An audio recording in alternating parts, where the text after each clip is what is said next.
আল্লাহ যে আপনার উপর নারাজ আপনি কিভাবে বুঝবেন?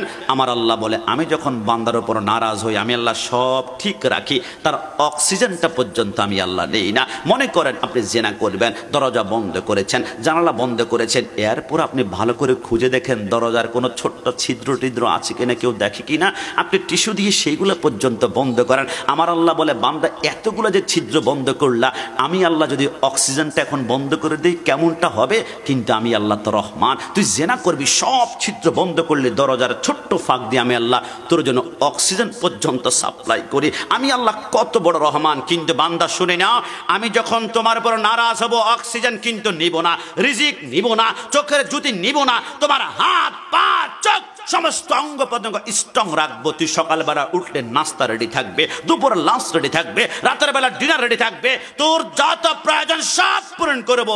কিন্তু আমি আল্লাহ একটা জিনিস তোর থেকে আমি উঠিয়ে নিয়ে যাব। আল্লাহ সেটা কি? সেটা কি? সেটা কি? আল্লাহ ভয় লাগছে। আমার আল্লাহ বলে, সেটা হচ্ছে সুজুদ, এটা হচ্ছে সিজদা। তোর থেকে আমি আল্লাহ সিজদা উঠিয়ে নিয়ে যাব। যাদের সিজদা করতে মন চায় না, নামাজ পড়লে বিরক্ত লাগে, মসজিদে ঢুকলে বিরক্ত লাগে, সিজদা দিলে তাড়াতাড়ি নামাজ শেষ হয় না কেন, জুমার নামাজ 2 রাকাত পড়তে এত একটা সময় লাগে, মনে করবেন আল্লাহ আপনার উপর নারাজ, আল্লাহ আপনার উপর বেজার, আল্লাহ নারাজ। আর যখন সিজদা দেখে মাথায় উঠাতে মন চায় না, ইস নামাজ কি দারুণ লাগছে, মনে করবেন আল্লাহ কবুল করেছে। আপনি ইহদিনাস সিরাতাল মুস্তাকিম, জান্নাতের পথেই আছেন। জুড়ে বলে সুবহানাল্লাহ।